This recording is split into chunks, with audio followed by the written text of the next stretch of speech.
Who's there? It wasn't me. I didn't do it. I didn't do it, I swear. Hey, are you okay? I didn't do anything. He was like that when I got here. He... Oh, you mean the man back there? In the kitchen? I didn't do it. I swear I didn't kill him. Yeah, it's all right. I'm not saying that you did. Look, my name is James. James Sunderland. Eddie. Eddie, okay. So, do you live here, Eddie? No. I'm not even from this town. It's just... Something brought you here. Yeah, you could say that. Welcome to Between the Joysticks. Press start and then we're off. Nick and John, they've got the sauce. Breaking news and some hot takes. Even if there's some mistakes, Nick is captaining the ship, while John gives thoughts straight from the hip. But when their powers combine, we're all in for a hell of a time. Between the Joysticks, it's the best. Up to 6 things they will address. Tell all your friends and settle in. Between the Joysticks now begins. Hello there, and welcome to episode 119 of the video game podcast Between the Joysticks. I'm your host, Electronic Arts shill Nick, which we'll get into a little bit later, and I'm joined by my co-host, John. John, how are you doing? I'm fine. I just can't believe I'm co-hosting a podcast with a shill. I know. With a I'm corporate sorry. shill. Like, it's I know. official. It's in the books. Once you're called something, that's what you are. You're labeled it. Yeah, the internet definitely will remember forever. Forever and ever. Yeah, we'll get into that in just a minute here, but there are some other things I wanted to touch on really quick. Kind of on a bummer note here, over the weekend, famed actor Tony Todd died at the age of 69, and he obviously has his contributions to movies, but he also is contributing to video games, and one that's yet to come out. He played Venom in Spider-Man 2, and he will be a character in Indiana Jones and the Great Circle. Mm-hmm. My lesson from this is, if you are a black man approaching your elder years, don't work for Sony. Don't Lance Riddick, Tony Todd. Where's he going? Something's up over there. So be warned. Yeah, because he was only 69, man. That's not too. I don't remember how old Lance Riddick was. He wasn't. But he wasn't. He was younger than that. Right. So, yeah, if you're in your 50s, stay away from Sony. Well, he was 60. He got to 60. But, so we gotta look out for our boy Kratos, Christopher Judge? Oh, nah, nobody can take him down. Nobody can fuck with that guy. I don't know. Keith David, stay away. I don't know. But yeah, it's a bummer. That is a bummer. He, iconic voice. That's gonna be a tough. It's either gonna be a really tough one to recast or like super easy because you just kind of do a really guttural thing and you can make it work. But yeah, it's a bummer. I mean, we had no complaints about the Venom voice acting. That's for sure. How many times did people go into a mirror this weekend and say Candyman 3 times in a row? It's probably so many. So many. That was his iconic horror role. Yeah, Candyman. But yeah, like I said, he'll be in Indiana Jones upcoming, and I mean, it's him. It's like the mocap and everything. Yeah. So final thing. Yeah. So, yeah, just a bummer. Starting the podcast off on a good vibes. It's gonna be a roller coaster here. Yeah. Let's Nick, talk about Nick's intermittent fasting. So if it's I'm so tired. Yeah, if he's a little off today, I'll apologize on his behalf. I'm extra caffeinated though, so that should Perfect. help. The other thing is, since we last recorded, the PlayStation 5 Pro is out. New console hardware is out, John. Mm-hmm. I mean, I'm sure you saw a lot of the discussion. Do you have any more to add now that this thing is out in the wild and people are getting it in their homes, including some listeners? No, I mean, I think it's I think all the drama and kerfluffle from when this thing was announced is I haven't heard anybody be like, well, $700, like, no, but that's all went away. That's all gone. In fact, I believe I even saw something from Sony that's like, yeah, we saw that the price did not affect sales at all. Granted, it's a different economy and stuff compared to the PS4 Pro and all that stuff, but I think they're pretty happy with how it's doing, how it's being received. IGN gave it a 7, but that's I don't know. Reviewing a console is weird in and of itself to me. But Digital Foundry seems to be, kind of high on it. But it is what it is, right? It's a boutique item for the people who want the absolute top tier experience. And if that's not you, I would probably just advise you to get one of these newly lowered priced digital PS5s for $379.99. Coming to yours shortly. Yeah, and it just came out, and as we talked about in our generation in review, games are only gonna get better and look better, and graphical fidelity will only go up on the base PS5 as well. But when more and more games are like, this is the platform to play on for the best console experience, including one Grand Theft Auto 6. This thing's gonna be an item, and people were down on the Portal too, and that seems to have been one of the best-selling accessories of the year. So people are down on everything. Yeah. It doesn't matter what it is; they are down. That's so. Like if something ever gets announced and people are like universally like, "Oh, this is amazing," no, it's going to be amazing because people will find faults and cracks where they can. That is a great lead-in, because I thought this podcast was perfect. I thought we could do no wrong. John and I have been doing it for over 2 years, and we have never had anyone write in or say anything negative until right now. What have you done? What have I done? So, you guys are regular listeners have heard this spiel where you can get in contact with us, and this time it's a YouTube comment, and of course you can go to our YouTube page at Between the Joysticks, and there we had I don't think they're tied to any existing listener, but they are a listener, which I do appreciate, and I'll first lead this off, and I felt like I made it, when someone writes a negative comment about you, it's I'll take all the platitudes all the time, but the negative stuff, I made it, We've got the trolls. The trolls found us. But let's not keep the listeners waiting any longer. We'll probably divide this into sections, but let's start with the first part. Well, I gave you guys a thumbs up, but then canceled it when Nick started shilling for EA/BioWare and Dragon Age the Veilguard with the usual platitudes and implying that common sense suspicion of a big corporate like EA is a quote-unquote conspiracy theory, and I facepalmed. We don't need any more YouTubers desperate to get in with the corporate schmooze. Shitty John has the sensible amount of cynicism, while Nick just wants to drink that corporate Kool-Aid. Yeah. It's when you sent me this shortly after we got it, it's funny. First of all, it's fucking funny. Don't think that we're over here like lamenting that we got any type of negative feedback.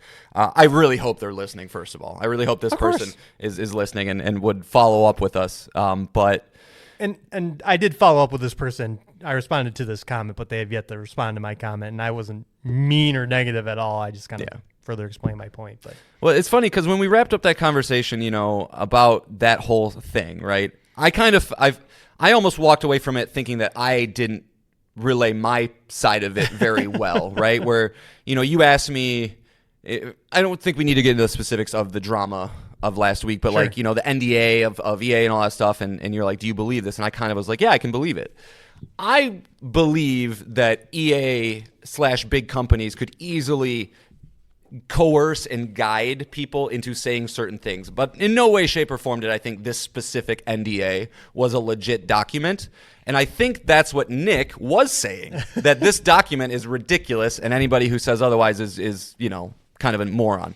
So correct me if I'm wrong, but that's kind of how I took it. So for you to be a quote unquote shill, little missing the forest for the trees a little bit, I think. I'll be the even keeled guy all the time. I'm not afraid to say when a company does wrong, but I can't just sit here and blanketly say Electronic Arts did this, right? As a publisher, without any sort of proof. Like I can side eye it all I want, but I won't be on this show being like, Electronic Arts, man, they're intentionally manipulating reviews. They're withholding copies for certain people. I just can't say that with 100% confidence. So, and I just can't morally go, even though that would get us more listeners, just start being one of those people. preaching to the internet haters who hate on Dragon Age for specific reasons, hate on Electronic Arts for its long time history of shitty practices, which I'll 100% agree on with a lot of their titles. But again, I just can't do it in this case blindly. For those who know Nick in a personal capacity, he's shockingly boring and shockingly vanilla. Never ruffles any feathers. I'm kidding, Nick. You look actually like you're hurt. No, I'm fine. Okay. I'm fine. I like Always to has keep an a open reasonable mind. take about everything. But yeah, no. And the comment continues. So we can continue more, moving please. on. P.S. Ninth generation is so good. I'm only contemplating buying an Xbox Series S now, and that's just because my trusty Xbox One S died on me recently. I'm still running a PS4 and haven't seen anything to make me jump over to the rich boys paperweight that is the PS5. Okay. That's that comment right there that made me go, "Oh, you're a high level troll." That's it's just a silly statement. I'm new. Nick and I, this is new uncharted territory for us on handling this type of person. So I don't really know how to feel, but I will say calling something a rich boy's paperweight just completely discredits everything you've just said, where you're just kind of oh, okay, so you're trying to just jab people. You're just a jealous girlfriend or something that's just how can I hurt you? And you're just trying to insert things here and there because, listen, there might not be games this generation for you, but to sit there and say it's a paperweight when you have, amazing games like Returnal that is not available on anything but a PS5 or a PC, things that look better on everything. If you care about graphical fidelity or quality of life experience or running games better, all of those things are objectively true. So what are you kind of saying? That was in my response is you just can't argue with the full move to SSD. That Right. is the time to get into the games, the time to reload games. If you die in a game like a Dark Souls as opposed to an Elden Ring, it's night and day. You can't deny just that alone, the time you save. And maybe he never truly has messed around with one. I would find that weird if you're listening to off the wall video game podcasts that you're not that invested. But yeah, it just kind of seems ignorant in a lot of ways. Yeah, or he games primarily on PC, which gets a lot of these games anyway. That's fine. But I mean, I get not needing a new Xbox because you could just run Game Pass, and I don't know if there is anything that doesn't run on a 1S that would run on a Series S. I don't think there is, so I get that one. But yeah, I mean, okay, you're not into Sony first party stuff, I guess, then, or you just I don't know, but. Either way, it's a little absurd. Yeah, especially. I mean, he doesn't really back it up with any evidence as to why he thinks that way. And then he followed up that the golden age was the 7th generation of consoles, the Xbox 360 and PS3 consoles. Nothing has matched the creativity of that era. 9th generation consoles are pricing the mass gamer out of the market and killing off the secondhand market, which feeds the gaming industry. That's just economics, I mean, yeah, you could say they're, yes, it is true. The cost of these machines are going up. The cost of games are going up. That is true. But so is the cost of everything in the world. And it's a niche hobby. And in regards to inflation, they're not really going up at all. Nope. You just mentioned the PlayStation 5 you can get for $379 right now. That's what PS4 cost at launch. Right. $400. So yeah, I mean, without reading into it too much, which I have a problem doing in every facet of my life, it seems like this gentleman seems like they're definitely an Xbox person first and foremost. I kind of think that because they have the series, and then if they love the 7th generation, I feel like that was kind of the time that the Xbox players were rah-rah as much as possible, and deservedly so. Halo was dominating, Gears was dominating, PlayStation was charging $600 and had a network outage and all that good stuff. But without specific examples of like, what examples of creativity from that generation are we talking about? Like the fact that online became prevalent because but that's just a time and place thing. Game development costs were down, so companies took more risks. I mean, it's the rise of indies and all that stuff, but like those things haven't gone away. That's just being stubborn and being kind of like, you want to be mad about something, so I'm choosing to be mad about this. Right. And I mean, it is in the past, that's like, 10, 15 years ago. So you got kind of rose tinted glasses of that period of your life. I don't know how old this commenter is, but I mean, if that generation was your teenager to early 20s, like that era, which it was for me. Listen, I peaked in high school. All right, I'm one of those guys. So nobody has more rose-tinted glasses than me. Yeah. So I do also view that point as like a time where I played so many games with my friends, like every Friday and Saturday night, and nobody was dumb enough to have 3 kids at that time. So I planned on 2. So they could spare time to play video games to 2, 3, 4 a.m. And I do appreciate that time for what it was, but I don't, like I said, I think gaming only gets better and better for everyone as time goes on. Rich boys paperweight. I mean, you didn't have the subscription services back then that gave you access to 100 games on each platform. Like that wasn't happening in the Xbox 360, PS3, and when you talk about console prices and things being expensive, well, that kind of offsets that when you can subscribe and you get access to so many games. So yeah.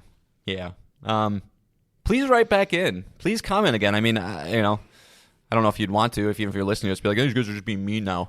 But back it up, man. Let's see if you actually have a little bit more substance, because you come at Nick, you come at me. All right.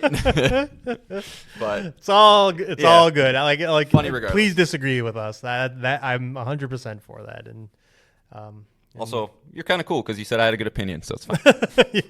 Yeah, he praised you. Yeah. You have the sensible amount of cynicism. Yeah. But me and my pessimists get along. What can I say?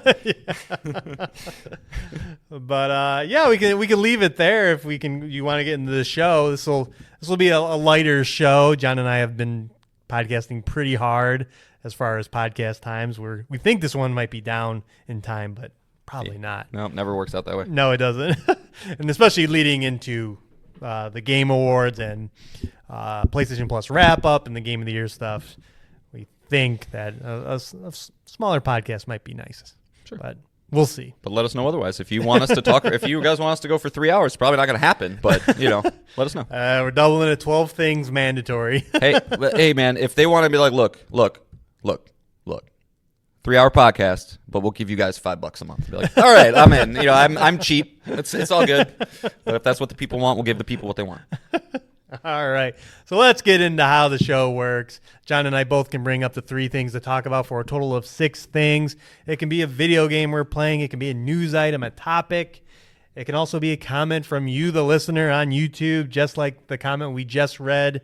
It can be a Twitter DM at JoysticksPod, or it can be an email to our email address that is betweenthejoysticks@gmail.com. Any of those things, we'll bring it and we'll talk about it. And we're going to kick things off with an email. Let's go. Freddie B is writing in once again. Freddie. Hey guys, I enjoyed the convo last week about EA/Dragon Age. Oh, here we go. Someone's coming after me again. Fucking idiot. Nick, I'm super curious to see what your thoughts are on the game as you get further in. I was cautiously optimistic about the game, but then I watched SkillUp's review among several others, and I saw enough to make me pause and wait for a sale. I'm still going to try it out, but hearing it be compared to Guardians of the Galaxy multiple times wasn't what I wanted to hear, because what I always enjoyed about the series was its darker fantasy setting, and then we'll touch on that more a little later as I talk about the game further. Now on to my question for you guys. What are some games that never came out that you were really excited for? Mine is Star Wars 1313. I remember being so excited after that first trailer. Coruscant, Bounty Hunters, lower levels of the city. I was so pumped, and then it got canceled. There's more to this email, but we can stop there, John. I know that this is definitely a topic we have covered on the show before, But do you have any answers as to Yeah. what do you think about Star Wars 1313? I don't have a lot of. Do you remember the demo? A little bit. So I've told this to you, and maybe I've never said it on the show. Like 2012, 2013 me was just Call of Duty and playing games with my college friends. So like I didn't follow the industry, and this was probably right around that time, I'm guessing. Mm-hmm. So to me, it was just like, oh, it's the Uncharted ladies Star Wars game, cool, and that was about it. Yeah. It definitely had the Uncharted vibes of a lot of the Amy Hennig, right? Yeah, a lot, and just if watching the gameplay, because it was a gameplay demo. Okay. A lot of like Nathan Drake, like getting into like crazy situations, but yeah, that one's interesting because so much of the game was shown in that demo, and then LucasArts canceled it. But I think the purchase of Disney that kind of kiboshed it. Did you? Sorry, I got derailed there. It's all right. You have haven't been examples. eating today. I told them. Don't worry. Yeah. So I actually have three answers. Ooh.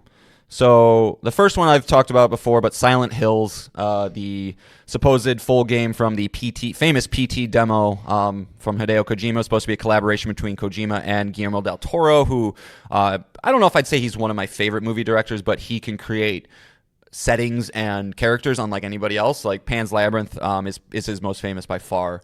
He also did The Shape of Water, which won Best Picture, even though it probably shouldn't have. So I was really excited to see what a full-on version of that would have been. Unfortunately, I don't think we need to explain what happened to that.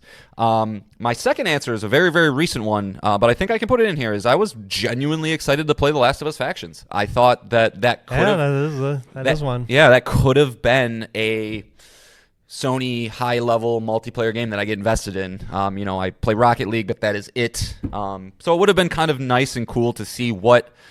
I guess we did see what a Sony first-party multiplayer game looks like with Concord, but a true one with one of their A teams. So that was a bummer that maybe we will get to see that at some point in the future. Who knows? But I really wish they just hey, it's not going to be live service because we can't afford the resources, but here's a multiplayer game. Go have fun.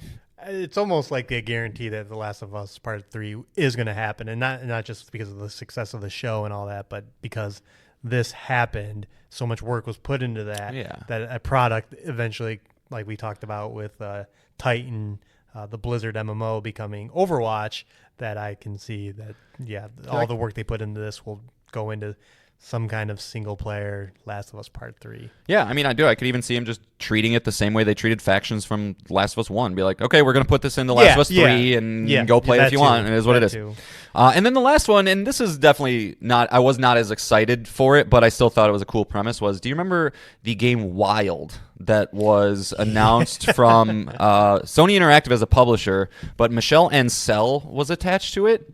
Who is a famous, Assassin's Creed. Right, he did the Rayman games, things like that. But it was apparently like a open world survival game, I think, where you could kind of inhabit lots of different animals and kind of, I think it's a cool idea, similarly to Chia, that game that came out last year for Sony, where you could kind of inhabit the bodies of other things. That was a much more dumbed down version of it. But the idea of I can be a cheetah that, I don't know, can run super fast and do stuff, or you can be an elephant. And just, I don't know. It'd have to be a concept that's proven and was the game ever officially canceled though? I don't know if it was. I'm actually on the kind of like a Beyond Good and Evil 2, just in the announced, but So it's rumored to have been canceled, never officially, after game director Michel Ancel retired from the games industry in 2020. And then as of 2024, the game is currently no longer in active development from Wild Sheep Studio. So, yeah, it done. But, I don't know. That just was one that I was like, that could be something. So, those are my answers. Yeah, and you just reminded me of, because it was on Reddit just the other day, Valley of the Gods, the game from the Firewalk. Campos Santos? Yeah, Campos Santos, who ended up getting bought by Valve, and then they made Half-Life Alyx instead. I didn't have that on my list, but it just entered my brain. Yep. It happens sometimes. That's one of them. It's probably the shittiest part about doing a podcast is we'll finish up and be like, damn it! Like we had a good idea or a good thought. Oh well. Yeah, I have an infamous one, StarCraft Ghost. A third-person stealth action game from Blizzard Entertainment. How could they miss? But never saw the light of day. This one for Mr. Ghosted pun. Oh, well. the KOTOR remaster that got announced a few years ago from Aspire. Mm-hmm. That sounds like that'll never see the light of day. That was shown off in the same Sony thing that was Wolverine and Spider-Man 2 and right, and all that. Yeah.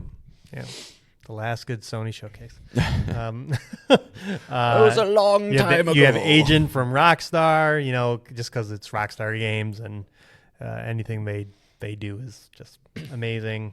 And then I did quickly show John a trailer for what originally was Prey 2, the sequel. Speaking of the Xbox 360 game, Prey, in which you were going to play a U.S. Marshal in an alien world, and you're a bounty hunter. So first-person combat, all the gadgets. You're basically Boba Fett or the Mandalorian, but in another universe. But it looked at all the same ideas behind that, and just, I don't know, being a space bounty hunter seems like a untapped game setting by far, until a Mandalorian game finally does come out from somebody. But was Kay Vess a bounty hunter? No, she's a smuggler. Okay. Right. Star Wars with their very specific nomenclature. No. That wasn't a Sith Lord. That was... I don't have enough Star Wars knowledge to continue this joke, so I digress. Go for it. But yeah, that's all I got. So if you're ready, we can move on to the rest of his email. Yeah. All right. Also, wanted to share something cool with you guys. My original PS5 controller started suffering from terrible stick drift. I tried several things to fix it, but outside of trying my hand of soldering, it was done. Well, I purchased the new Chroma Pearl controller at GameStop this weekend. It's super cool. Really like the sheen and reflection on it, and just overall pumped about the purchase. Sorry for the long email. I appreciate you guys and can't wait for the next show. Nice. I'm guessing that's the white one. Yeah. It's basically the Astrobot controller, just like minus the eyes and. Yeah, I don't know. It is a nice one. Like if there weren't specialty controllers, if Astrobot and the 30th edition one didn't exist, this one would be up there for me. Well, this is probably the only one you can get between those three. Listen, Nick. All right, the ones are never going to be in stock. I'm already down enough. All right. Right. God. We were before the show when we were just testing the equipment. We were talking about the white Steam Deck and how cool that looks. All white is, as long as you can keep it clean, of course. Is a great choice, and I'm glad you're very happy with it. I really want them to have a controller that I feel like I have to have. But I guess now thinking because I made that same cleanliness comment. I mean, we all have white PS5 controllers. We all have them, so that's what they shipped with. So, maybe not be too bad, because I don't remember. Like, I remember the texture on the controller, right? The triangles, circles, squares, and X's. Crosses. That could get a little bit of dirt collected, but other than that, not too bad. Not as bad as I feel like I thought they were going to be when they were like, "Oh, white controllers, huh?" Yeah, that's true. It's interesting. Yeah, my controller's not dirty at all, but I don't have children either. I do. You can have some if you want. I'll take one child from you, Jen. They're good at picking up chicks. You want to pick up some chicks? All right, that's all I got. We can move on to the games we've been playing. Yeah. Let's move. We're really trying to stretch this to make it an hour today. Well, you're good. Let's check in with you, John. I gave you my copy of Silent Hill 2. Yes. I've gotten some of your initial impressions off the show, but you want to share with the listeners your thoughts on the early moments of the game you've played so far? Sure. So according to my PlayStation, I have about 6 hours in. So for those familiar with the game, I just put the second hand in on the clock. So kind of like, seems like maybe the second/third big area of the game. But I'm a player who has never played the original, never played a Silent Hill game. So that's my experience with the franchise. And thus far, I am very, very much liking it. I think a good way to think about these games is, if Resident Evil is your standard like slasher horror movie that's a little campy, a little more jump scary and whatnot, this is like that dread, that kind of oh, Jacob's Ladder, my mind is being fucked with, I don't know what's going on type thing. And it's incredibly effective for a setting in a video game, especially with the modern day graphics and things that we're able to do nowadays. Bloober Team did a pretty good job. And so the things that have really stuck out so far is the audio design is top tier. Like, not only like really good, but I'm talking like top tier shit. I'm kind of mad at you that you didn't play this with headphones on. I just can't believe like you have a spine of steel. I can't believe you can do it. It would freak me out. I am very desensitized. That is something for sure. I can't. Who wrote the email in the other day about scary games? Was that Jesse? Yeah. Huh? Yeah. Don't play this game, Jesse. Don't do it.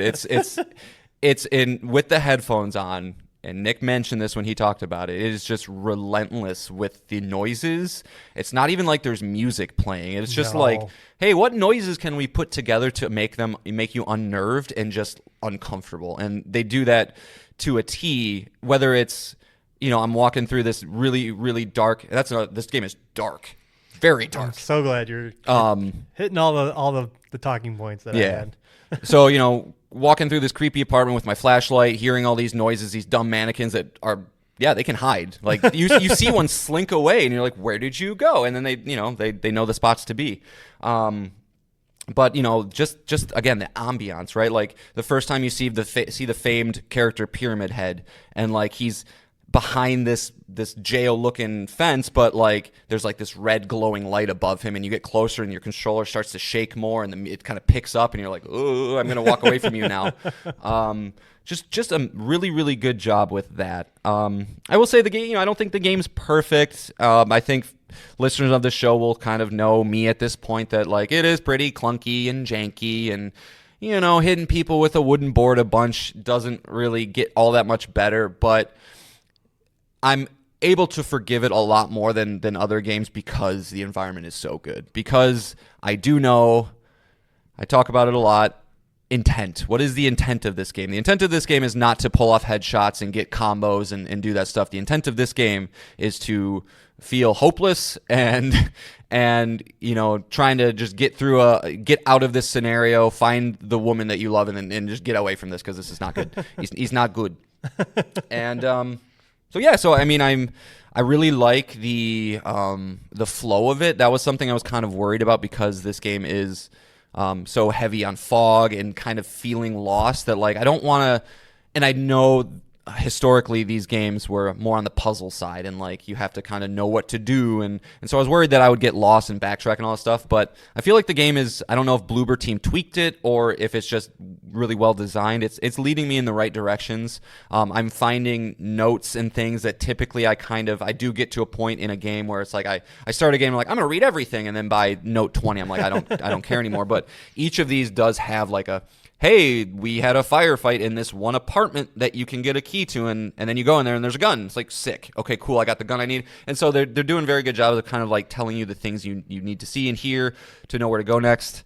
The map is well done. So like you said, they kind of, James, the main character, will scribble on it and, hey, this door is blocked. He'll circle something to be like, oh, okay. Like, so I got a key, for instance, for a door, and I was like, I don't know. It's the whispering willow key. And I'm like, I don't know what this goes to. But then I open my map, and there's one circle that doesn't have a check mark on. I'm like, well, let's go check that. Yep, that's it. It's like, good, thank you. I don't need to struggle finding how to progress the story, but is very, very slow to get to the plot. I'm still kind of figuring all that out. But yeah, buckle in. I know, and you are absolutely right, man. I think it's hard to play for long periods of time. It might be. I'm blushing over here. Yeah, I know, Nick. You were right with one. Short of Resident Evil 7 in VR, which is its own special beast, it probably is the scariest game. Again, I find the dread and sense of foreboding much worse than like jump scares and stuff. So like if you're the kind of person that gets grossed out from a chainsaw cutting off a head, and like Resident Evil will scare you, but like it just feels wrong. Everything feels wrong, and that's much scarier to me than like, oh, I'm being chased by, the fucking gargantuan from Resident Evil 4 or the big fish monster in Resident Evil 4. And this doesn't do that, but so it's so scary that I've really kind of been playing a lot of Vampire Survivors on the side just to like palate cleanse and trying to get that platinum, and Balatro taking up my time on my phone. But in terms of what I was kind of expecting to get out of this game. It's exceeding it. Like I kind of went into this thinking like, I'll probably like it, but like I don't know. Like I'm not in that much in a horror mood right now, even though we just passed Thanksgiving. But it's hitting him pretty well. I do kind of hope it varies itself a little bit going forward. I don't know if it will, because like I am getting a little tired of beating mannequins to death with a board, and like I'm conserving all my ammo. That's like I have like 60 rounds. I don't know if that's what I should be doing, but like I'm just kind of keeping all that because it's surprisingly effective against these dummies. I would recommend that, because But there I are also- boss fights in the game, so don't feel like it can be. Don't go crazy, but I mean you can use the gun a little bit, but I'm trying to balance my gun ammunition and my healing items. That's like, because I don't know about you, when I play these games, like I kind of find where's my 3 healing items is my sweet spot, right? That's like where I was like, okay, I got, and like if I get less than that, I'm like, oh no, like I got, I got to start hitting people with I got to start shooting people so I can, build that back up. And so I always have like at least like 4 vials and 1 syringe just to make sure, even though I'm sure I'll never need all those in one go. Yeah, but- you'll get to a point where you'll have a lot of everything, but like I said, when you get to the boss encounters where you are using a lot of ammo, you'll be glad that you kept it. Do I get more guns, or is it just a pistol the whole game? No, there are 3 guns. Cool. So. But yeah, it's just, makes me a little more mad about Silent Hills. Like that would have been like, dude, can you imagine? Can you imagine this type of game with Guillermo del Toro attached? Get the fuck out of here. So, so like I said, 6 hours in, I imagine that puts me probably a little past a third. It's going to be my guess. It's longer than you think. That's how I felt. Yeah. So, I'm ready to move on from this apartment because yeah, and I think it's so dark. And I have an OLED, so like, it's and I think, true. But like Resident Evil is like you kind of spend a lot of time in one area, and then it's going to let you free, and you get kind of like that breath of fresh air as you get out of this apartment complex, and you're going to do a little bit of different things, and then you'll get into the next quote unquote dungeon or building and do everything all over again and move on. But I did have a moment last night, and it was the first time it's happened in 5 or 6 hours, and it ties back to the headphones, and I'm mad at you for your headphones.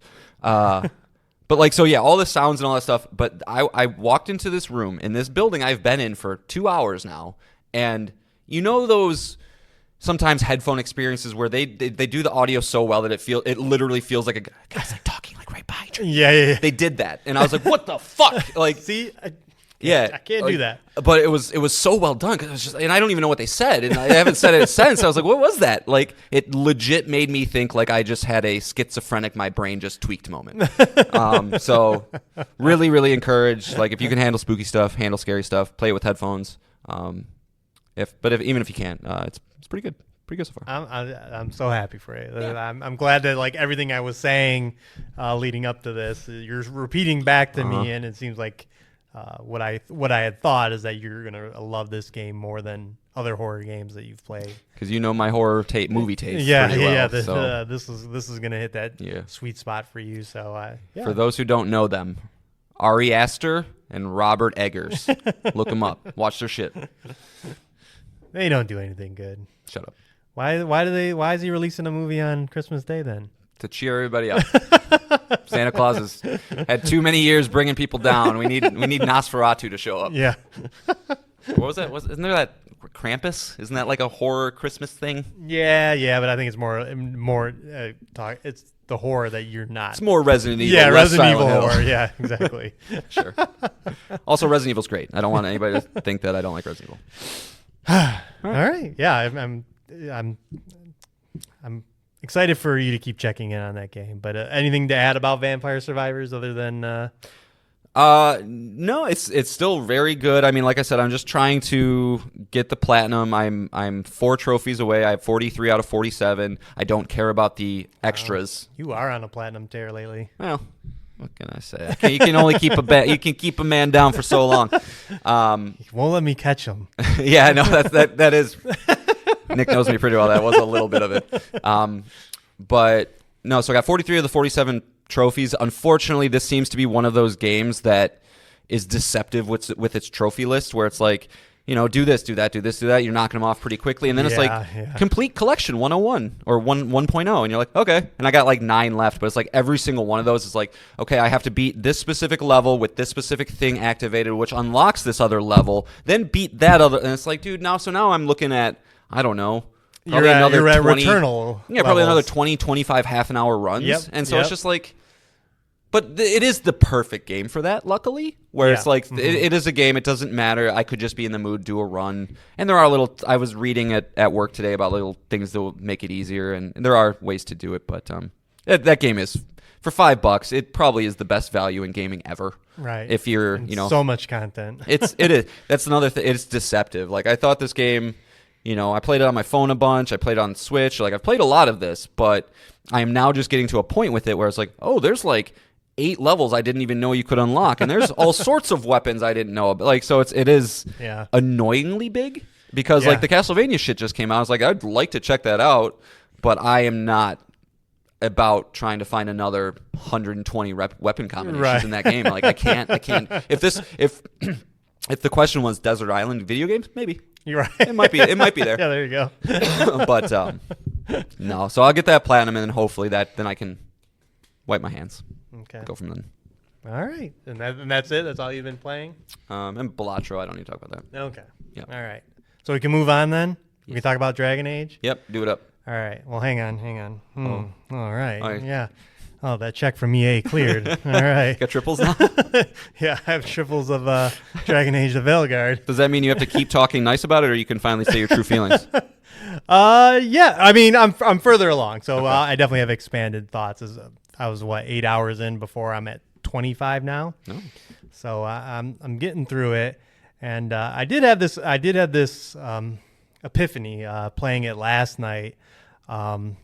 Between all the voice actors are very British for your main character, Rook. There's 4 voice options, and they're all very British. And then playing the art style, how it's a little more exaggerated, a little more. Are we going down the Fable route here? Thank you. You're getting right through your exact. We're in sync. Yeah, we're in sync. That's for sure. That I'm like, I feel like I'm playing a Fable game, and one of your party members, Emmerich.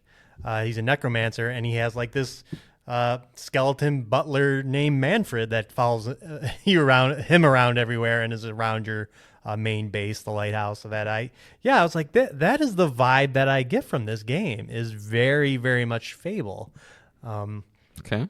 And even like some of the environments, the later environments, I was like, yeah, that is the vibe that I'm getting from this game. Is like, it's not to the level of Fable as far as like.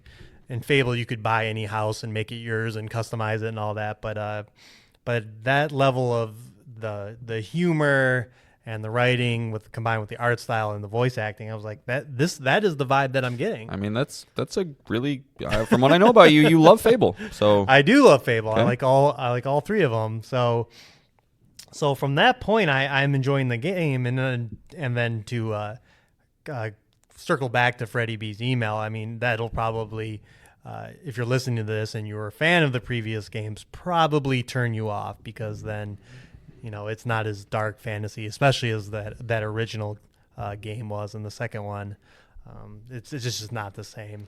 I mean, even looking at Manfred's like information page, his abilities are brings you tea, rock, paper, scissors, hissing, passive, looks good in a hat, and holds stuff in a backpack. So you can tell their humor, like they're trying to fit a specific tone, right? Even with that, right. And that's not to say that the game doesn't touch on like more serious subjects. And at that part, it does start to bring out the more Bioware writing style that we're used to. That character Emmerich, we had a conversation about death, and he had asked me, do I think about dying and do I fear it? And I thought it was just a great character moment between my character and him.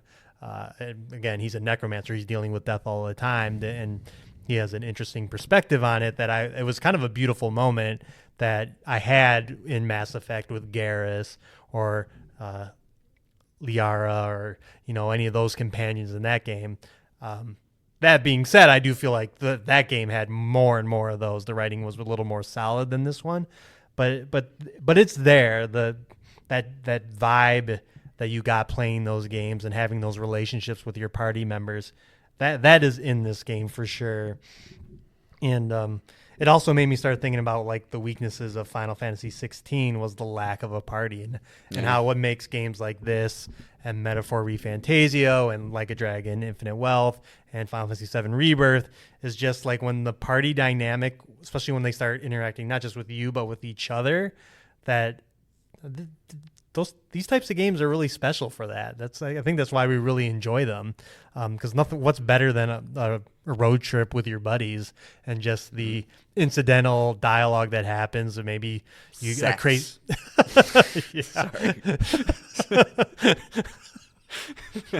Yeah, like every 2000s.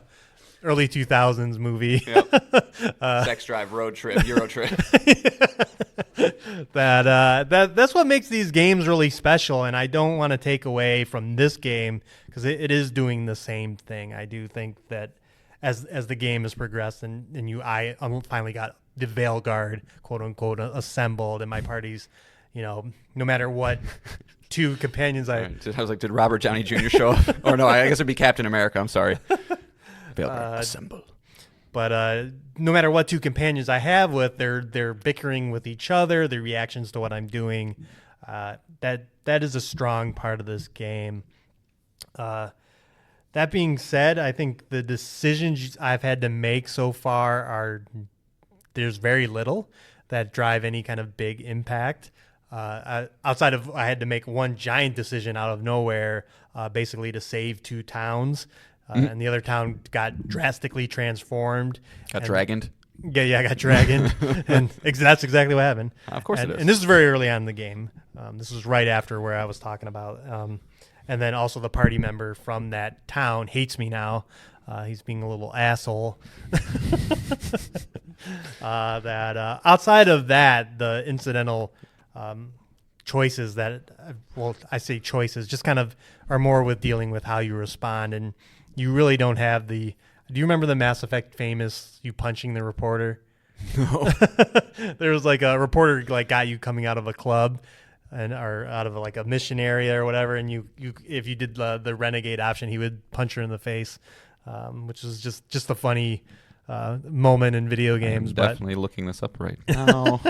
But in this game, you're either stern, sassy, or the goody two shoes, and none of them really have driven.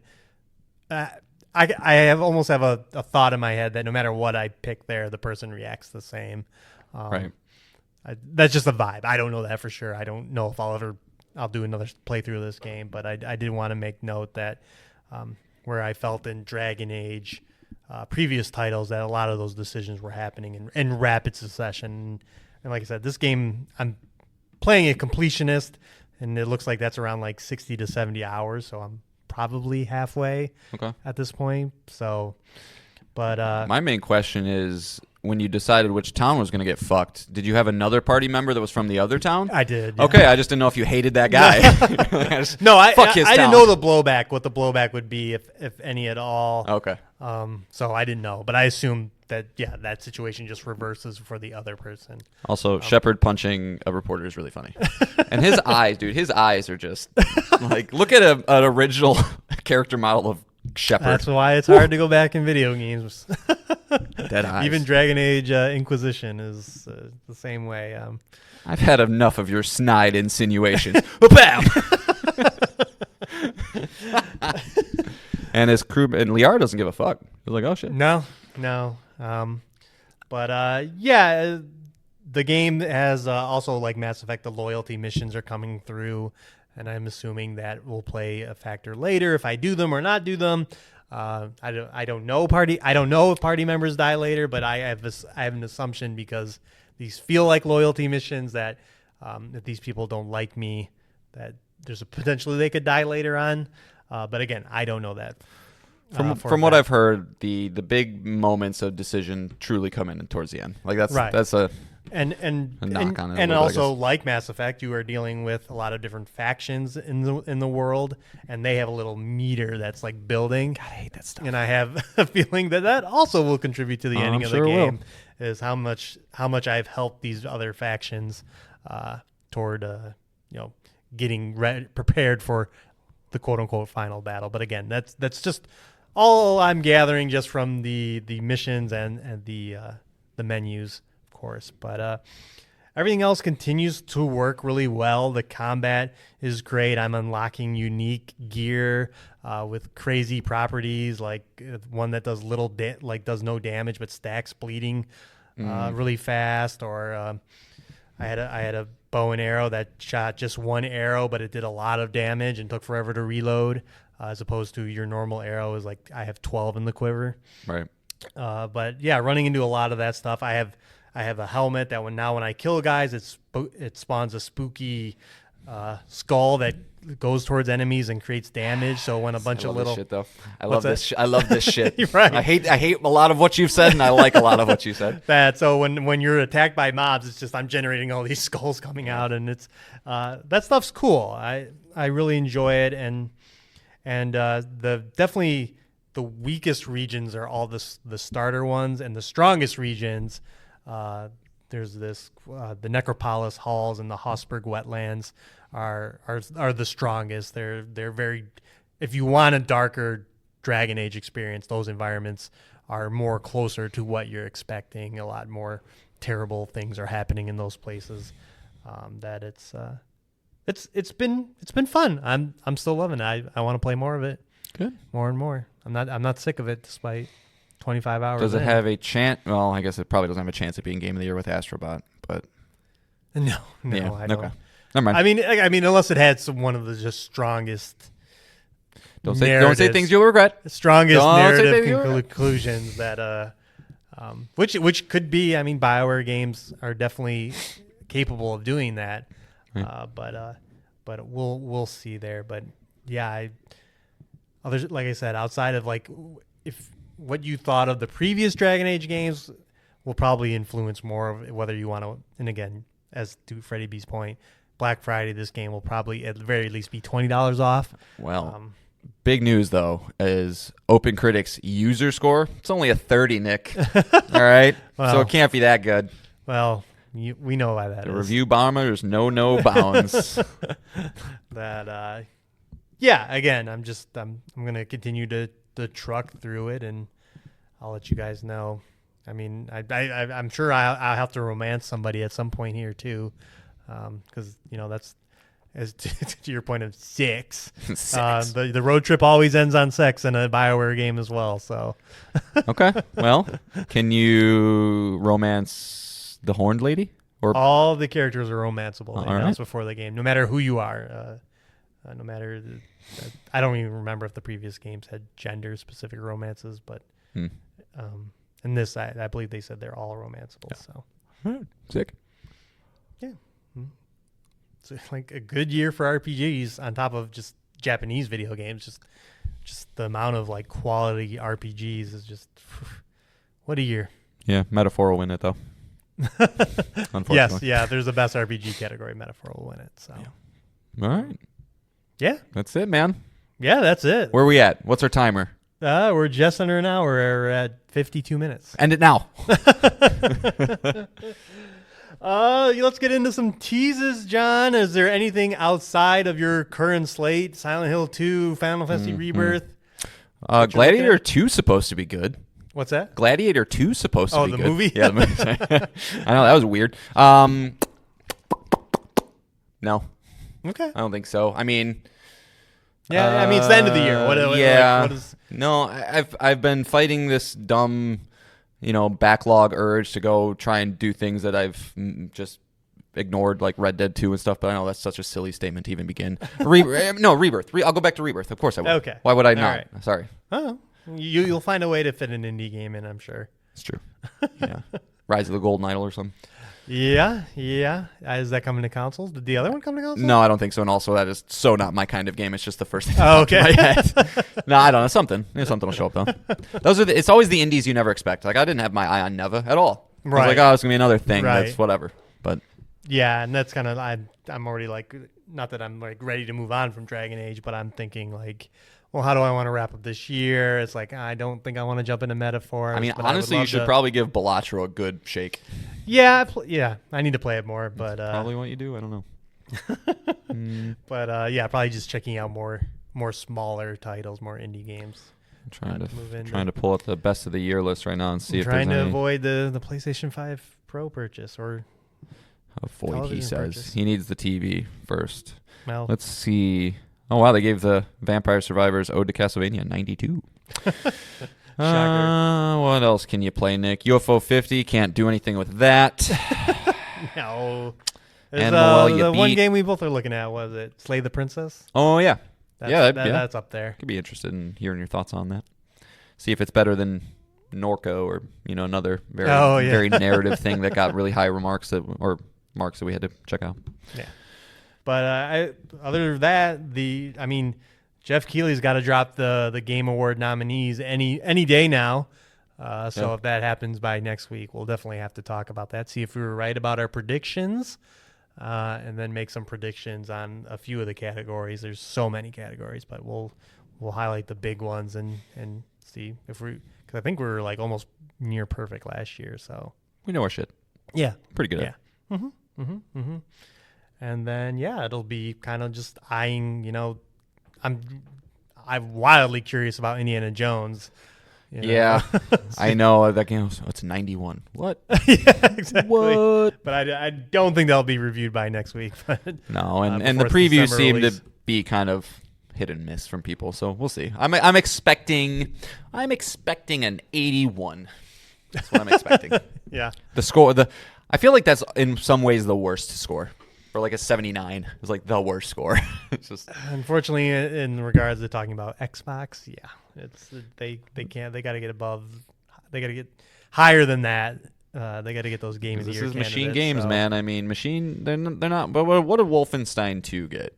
What was that? It's like a I think it's high 80s. high 80s. No, not the New Order. Oh wait, was the New Order the first one? Yeah, that was the New Order, which was the 2014 one. That got an 81.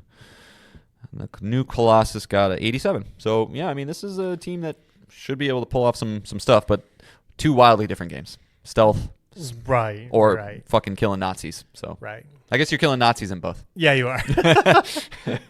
Well, again, if they can recreate the charm of an Indiana Jones movie, all about that character. That would, the story is going to be a big part of that. So, And they got Troy. Troy will do him right. all right. So, and of course, we'll lean on you, the listeners. Write in, talk about the games you're playing. If you bought a PlayStation 5 Pro, give us your impressions. Well, we would love to hear them. I don't think I need to be convinced to buy one, but any more than I already am. Oh, he's fucking trying to get me to buy one. I'm just saying, when we get to our PlayStation wrap up this year, and yours will probably be at the 700 to 800 hours, the usage alone justifies the price. Not when you're playing Roblox. Well, for you'll get the other benefits with your giant TV right. and everything else. So you're assuming I wouldn't sell my current existing one to get one? No, I'm not made of that kind of money, Nick. yeah, but you love being a great dad, so Yeah, I'm pretty good. and that would be huge. Your son would love you. Sure. You'd buy his love. We'll start a GoFundMe. But this is exciting stuff. Again, we talked about it last week. Just, man, and this time of year too, especially when we get to celebrate the year in video games. The Game Awards is going to be so much fun. So, Unless if they do our boy Astro dirty. If we get through the award season, like Astro doesn't get any shine, I'm gonna be pretty mad. the odds of that are zero. I'm gonna be pretty mad. I don't know. I wouldn't say there's zero. If there were Vegas odds, they would be insanely for Astrobot winning the Game of the Year. Maybe. I don't know. I'm not as bold on that as you are. Okay. I think you got too many people that just kind of would put it in like a 2 spot, and then like Rebirth somehow comes out on top or something. So we'll see. But Yeah, either we'll way, see. it's my game of the year. I'll spoil that shit right now. Yeah, mine too. So, all right, let's move on. Let's wrap this up with the song of the show.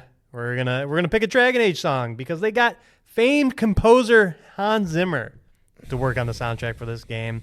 Yeah, exactly. And this is the main theme from Dragon Age, which is very orchestral, very loud, as John For implied. those who don't know, he did the Inception soundtrack and lots of Christopher Nolan stuff, so that's why I went. Yeah, and Wonder Woman. Yeah, I did the main theme. So, yeah, you've heard his Oh, is music that before. Yeah, that dumb weird thing. Yeah. Yeah, we're in sync today. Yep. All right. So again, we thank you for listening. Again, review us if you haven't already on your platform of choice, and of course, be back with us next week as we continue to talk this year in video games. We thank you and we love you. Bye bye. Toodaloo.